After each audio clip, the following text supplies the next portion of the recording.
Hello everyone, welcome to the channel. यह video civil engineering में diploma कर रहे उन विद्यार्थियों के लिए है जो फोर्थ सेमेस्टर में भी पढ़ाई कर रहे हैं और जो सब्जेक्ट है उनका हाइड्रोलिक्स, जिसका नाम है द्रव अभियांत्रिकी। हमने इससे पहले के लेक्चर में प्रॉपर्टीज़ ऑफ फ्लूइड मतलब द्रव के भौतिक गुणधर्म वगैरह के बारे में देखा था। सरफेस टेंशन, पृष्ठ तनाव, कैपिलरिटी के बारे में देखा था और फ्लूइड को समझा था। उसके आधार पर कुछ न्यूमेरिकल्स हैं जो आपके board of technical education Rajasthan में भी आए हुए हैं और इससे आपको आइडिया मिल जाएगा कि किस तरह के आपके क्वेश्चंस बनते हैं। तो आज हम कुछ न्यूमेरिकल सॉल्व करने वाले हैं, तो जो आपने पढ़ रखा है उन सब के ऊपर ही आधारित है। तो चलिए स्टार्ट करते हैं आपका न्यूमेरिकल पोर्शन। तो सबसे पहले देखो, फर्स्ट उदाहरण देखते हैं। एक तरल का आपेक्षिक घनत्व 0.9 है तो 20 लीटर आयतन का द्रव्यमान ज्ञात कीजिए। सिंपल सा है, इससे स्टार्ट करते हैं हम। आपेक्षिक घनत्व मैंने आपको बताया था एस, क्या होता है? Density of fluid upon density of water. तो ये हो गया एस। 20 लीटर आयतन, वॉल्यूम आप क्या हो गया? 20 लीटर। और लीटर आपकी ऐसा यूनिट नहीं है, इसको वॉल्यूम को आपको चेंज करना पड़ेगा। Litre is equal to 1 litre में 10⁻³ मीटर क्यूब, ये रिलेशन आप ध्यान रखना। तो सबसे पहले देखो, आपसे पूछा कि द्रव्यमान ज्ञात कीजिए। द्रव्यमान मतलब एम निकालना है। तो एम निकालने के लिए सबसे पहले आपको क्या करना पड़ेगा? ये देखो, हमें पता है कि जो डेंसिटी होती है वो मास अपॉन वॉल्यूम। मास निकालना है हमको, लेकिन मेरे पास वॉल्यूम दिया हुआ है इतना, लेकिन डेंसिटी अभी डायरेक्ट नहीं दी है। डेंसिटी डायरेक्ट नहीं दी है, लेकिन आपको स्पेसिफिक ग्रेविटी दी हुई है 0.9। तो जब भी स्पेसिफिक ग्रेविटी दी हुई हो उसको आप इससे मल्टीप्लाई कर लेते हो 1000 से, तो आपको डेंसिटी ऑफ फ्लूइड मिल जाता है। जैसे हमने यहाँ पे डेंसिटी ऑफ फ्लूइड को कैलकुलेट कर रखा है 900 kg पर मीटर क्यूब। और जब आप ये फॉर्मूले में वैल्यूज़ रखोगे तो यहाँ से आपका एम का मान आ जाएगा 18 किलोग्राम। और सबसे इंपॉर्टेंट बात है कि जो आपका ये रिलेशन है ये याद होना चाहिए। तो ये सिंपल सा है, इसमें आपको जनरली ये पता होना चाहिए कि जो डेंसिटी है उसका फॉर्मूला क्या होता है। तो density is equal to mass upon volume होता है, और स्पेसिफिक ग्रेविटी का फॉर्मूला क्या होता है? Density of fluid upon density of water. तो इस तरह का सिंपल सा क्वेश्चन है। तो चलिए नेक्स्ट क्वेश्चन की बात करते हैं।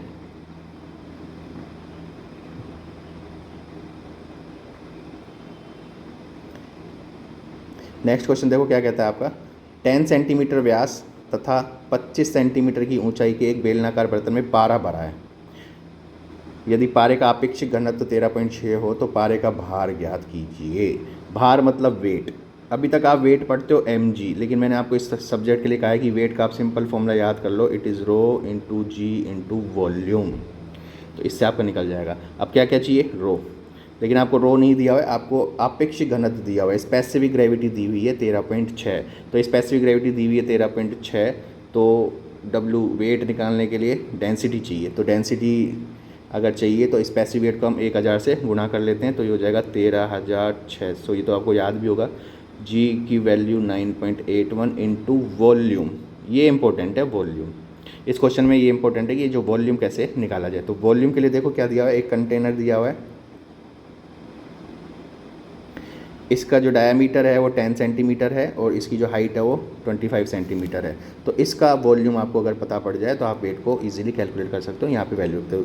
वॉल्यूम कोई भी सिलिंड्रिकल है तो वॉल्यूम इसका होता है एरिया इंटू हाइट, और सिलिंड्रिकल है एरिया हो जाएगा π/4 d², और हाइट आपको दी हुई है 25। तो जब आप ये वैल्यूज़ रखोगे तो यहाँ से आपका वॉल्यूम निकल के आता है। तो यहाँ से हम देखते हैं, देखो कैसे वॉल्यूम निकला। ये देखो, ये फॉर्मूला मैंने आपको बताया वॉल्यूम का। तो डायमीटर है आपका 10 सेंटीमीटर, तो सेंटीमीटर की जगह मीटर में चेंज करेंगे तो 0.1 आ जाएगा, और ये आपका 0.5 है, तो इसकी जो यूनिट होगी वो वॉल्यूम की मीटर क्यूब हो जाएगी। तो जैसे ही आप ये वैल्यू रखोगे, मैंने आपको ये दिखाया था, जैसे ये वैल्यू आप रखोगे इसमें रो जी वी, तो रो की जगह 13600, वॉल्यूम आपका इतना निकल के आ गया यहाँ से, और जी की वैल्यू, तो यहाँ से ये इजीली कैलकुलेट हो जाएगा। तो सिंपल सी बात है, वेट निकालने का फॉर्मूला आप याद कर ले, रो जी वी।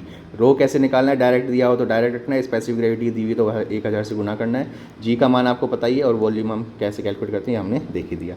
तो ये बात हो गई आपकी इसकी। तो नेक्स्ट है, किसी द्रव के दाब को 0.4 न्यूटन मीटर पर स्क्वायर से बढ़ाकर द्रव का आयतन 0.2% तक कम कर दिया जाता है। द्रव का आयतन गुणा के ज्ञात कीजिए। हमने पढ़ा था बल्क मापांक। बल्क मापांक के का हमने फॉर्मूला देखा था, change in pressure upon volumetric strain. तो चेंज इन प्रेशर बढ़ाकर इतना तो चेंज इन प्रेशर हो गया, और वॉल्यूमेट्रिक स्ट्रेन देखो यहाँ आयतन इतना प्रतिशत, तो प्रतिशत एक तरह से क्या है, प्रतिशत यही है आपका कितना चेंज हुआ और इनिशियल कितना था, ये परसेंटेज आ गया। 0.02 है तो इसको हम परसेंटेज हटाने के लिए हम 100 से डिवाइड करेंगे। तो जब आप ये वैल्यूज़ यहाँ पे रखोगे, चेंज इन प्रेशर 0.4 न्यूटन पर हो गया पर मीटर स्क्वायर, और वॉल्यूमेट्रिक स्ट्रेन की कोई यूनिट नहीं होती, तो इसको जब सॉल्व करोगे तो ये वैल्यू आएगी। तो सिंपल सा है कि अगर आपको ये वाला फॉर्मूला याद होगा तो इसको ईजिली कैलकुलेट कर सकते हो। तो ये कुछ सिंपल क्वेश्चन हैं। चलो नेक्स्ट देखते हैं। नेक्स्ट कह रहा है कि किसी द्रव की श्यानता 0.04 पॉइज। अभी हमने पढ़ा था कि जो पॉइज है वो किसकी इकाई होती है, पॉइज जो होती है जो डायनामिक विस्कोसिटी की CGS इकाई होती है। और आपको पॉइज में रिलेशन पता होना चाहिए कि जो पॉइज है, ये देखो यहाँ पे पॉइज का मतलब होता है ग्राम अपॉन सेंटीमीटर इंटू सेकेंड। इस द्रव का आपेक्षिक गुरुत्व ज्ञात कीजिए यदि इसकी गतिज श्यानता स्टॉक किस में था, काइनेमेटिक विस्कोसिटी। ये भी कौन सी होती है, स्टॉक जो होती है वो भी कौन सी इकाई होती है, CGS इकाई। तो कैसे करें, तो फॉर्मूला आपको पता होना चाहिए। हमें पता है कि जो काइनेमेटिक विस्कोसिटी होती है it is mu upon rho. तो जैसे अगर आपको रो मिल जाए, डेंसिटी मिल जाए, तो मुझे सिंपल उसको 1000 से भाग कर देंगे तो अपेक्षित गुरुत्व ज्ञात हो जाएगा। तो रो निकालना है, तो देखें कैसे रो निकालना है, यहाँ से देखें, ये फॉर्मूला हमें पता ही है। और इस फॉर्मूले से जब आप वैल्यूज़ रखते हो, हमें पता है कि जो kinematic viscosity it is mu upon rho, तो रो हो जाएगा म्यू अपॉन काइनेमेटिक विस्कोसिटी। यहाँ देखो ये वैल्यूज़ जब रखोगे 0.04 ग्राम अपॉन सेंटीमीटर, तो ये ग्राम पर सेंटीमीटर क्यूब में वैल्यू आएगी। इसको आप चेंज कर सकते हो, इसको मैं kg पर मीटर क्यूब में भी कैलकुलेट कर सकता हूँ। kg के लिए ग्राम की जगह 10⁻³ रख दोगे, सेंटीमीटर में भी 10⁻² और उसका क्यूब करोगे तो आपका आ जाएगा। लेकिन ये है डेंसिटी। डेंसिटी के बाद आपको आपेक्षिक गुरुत्व निकालना है, तो द्रव का घनत्व और वाटर का घनत्व। तो द्रव का घनत्व यहाँ पे देखो,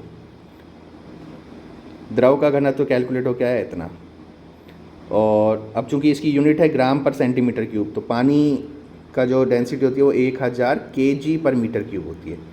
तो आपके पास दो तरीके हैं, या तो आप इसको kg पर मीटर क्यूब बनाओ या आप इसको ग्राम पर सेंटीमीटर क्यूब बनाओ, क्योंकि आपस में एक दूसरे से कैंसिल होनी है। तो देखो वाटर के लिए कैसे करेंगे, 1000 kg की जगह हम रखेंगे 1000 ग्राम, और मीटर की जगह हम रखेंगे 100 सेंटीमीटर, और इसका क्यूब। जब आप इनको सॉल्व करोगे तो आपस में कैलकुलेट आगे आ जाएगा 1। तो इसकी जो इकाई होगी 1 ग्राम पर सेंटीमीटर क्यूब। तो kg पर मीटर क्यूब भी होता है, ग्राम पर सेंटीमीटर भी आप किस में निकालना चाहते हो, वो इंपॉर्टेंट। देखो यहाँ पे 1 निकल गया, तो आपका आंसर हो जाएगा 0.784। तो ये सिंपल सा इस तरह का क्वेश्चन था। सेम ये क्वेश्चन देखते हैं। पानी का आपेक्षिक घनत्व दिया हुआ है 0.998। पानी का आपेक्षिक घनत्व 0.9, इसकी शांता देखो। अब आपको ये पता होना चाहिए कि जो ये न्यूटन, आपको ये पता होना चाहिए कि ये जो न्यूटन सेकंड पर मीटर स्क्वायर किसकी यूनिट होती है, ये आपकी यूनिट होती है डायनामिक विस्कोसिटी की, ऐसा यूनिट। तो निरपेक्ष शांता ज्ञात कीजिए।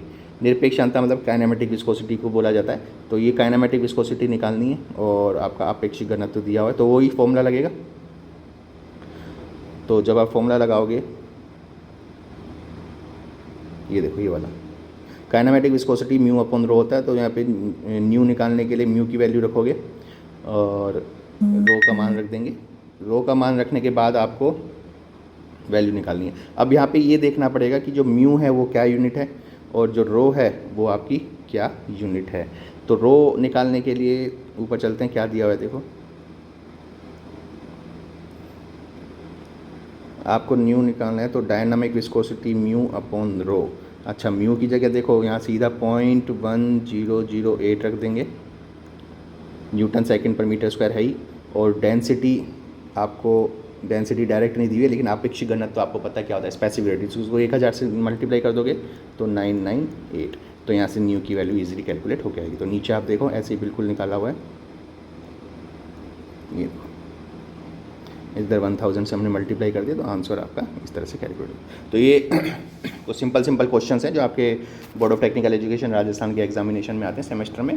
तो इस तरह से आपकी प्रैक्टिस होती है। चलो एक और क्वेश्चन करते हैं, सिंपल सा क्वेश्चन है। एक प्लेट जिसका क्षेत्रफल आपको दिया हुआ है 0.1 मीटर स्क्वायर है को 30 सेंटीमीटर पर सेकंड के वेग से एक स्थिर प्लेट के सापेक्ष खींचा जाता है। दोनों प्लेटों के मध्य की दूरी 0.01 सेंटीमीटर है, जिसमें एक द्रव जिसकी क्षमता इतनी है भरा हुआ है। प्लेट पर लगने वाला बल तथा आवश्यक शक्ति ज्ञात कीजिए। मैंने आपको पहले भी बताया था कि जब भी इस तरह का कोई क्वेश्चन आए कि दो प्लेट हैं, उनके बीच में कोई द्रव भरा हुआ है और आपसे फोर्स की बात करें तो न्यूटन लॉ ऑफ विस्कोसिटी से सॉल्व होगा। ये तो क्लियर है। और न्यूटन लॉ ऑफ विस्कोसिटी से सॉल्व होने के लिए हमें फॉर्मूला भी पता होना चाहिए। हमने फॉर्मूला पढ़ा था, जो टो होता है it is mu d u upon d y. अगर वेलोसिटी और वाई में रिलेशन लीनियर है तो हमने एक फॉर्मूला निकाला था, फोर्स अपॉन एरिया म्यू और वी अपॉन वाई। तो यहाँ पे एफ़ का फॉर्मूला निकला था mu a v upon y. आप पीछे के लेक्चर में देखना, आपको ये फॉर्मूला हमने ड्राइव करके दिखाया था, तो इस तरह से आएगा। तो सेम वही क्वेश्चन देखो, यहाँ पे ये फॉर्मूला आ गया। अब आपको वैल्यूज़ रखनी है।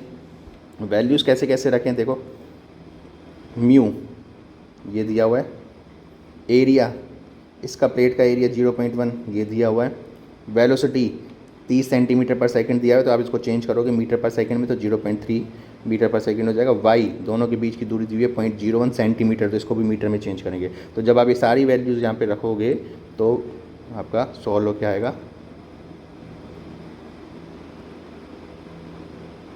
ये देखो यहाँ म्यू का मान रखा 0.001, area 0.1 metre square, velocity 0.3 upon y 0.01 centimetre था, तो इसको मीटर बनाने की 10⁻² से गुणा कर दिया, तो 0.3 न्यूटन।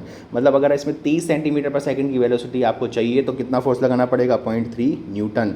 फिर बात आती है शक्ति, पावर की। पावर भी पूछता है, तो पावर का सिंपल फॉर्मूला आप याद कर लो, F इंटू वेलोसिटी होता है। कैसे आता है, क्योंकि पावर क्या होता है, कार्य अपॉन टाइम। कार्य करने की दर को हम शक्ति कहते हैं, पावर कहते हैं। कार्य क्या होता है, फोर्स इंटू डिस्टेंस और टाइम टी, और डिस्टेंस अपॉन टाइम टी क्या होता है, वेलोसिटी। तो फोर्स इंटू वेलोसिटी का मतलब क्या है, पावर। तो फोर्स हमने निकाला ये वाला 0.3 न्यूटन, वेलोसिटी आपको दी हुई है 0.03, तो इसको करोगे तो 0.09 वाट।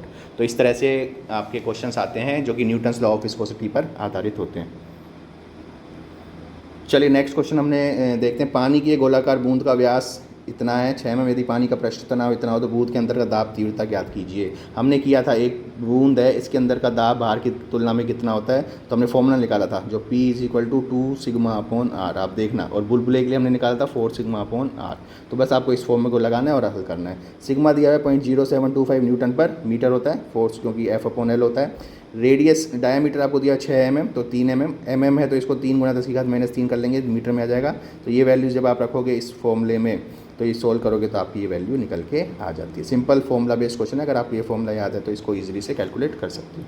चलिए नेक्स्ट देखते हैं। नेक्स्ट जो क्वेश्चन है वो है आपका कैपिलरिटी के ऊपर है। एक केश नली जिसका व्यास 5 mm है को पहले पानी में फिर B पारे में डुबाया जाता है। अलग अलग केस है।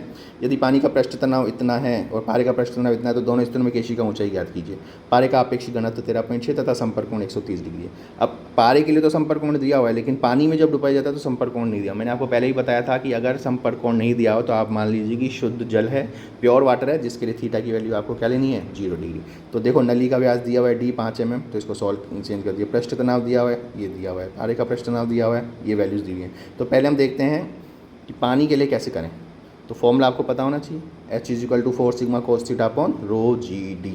तो यहाँ जब हम वैल्यूज़ रखेंगे 4 × सिग्मा 0.0725, थीटा की वैल्यू 0 तो cos थीटा cos 0 1 हो जाएगा, अपॉन रो पानी के लिए हमें पता है 1000 होता है, G की वैल्यू 9.81 होती है।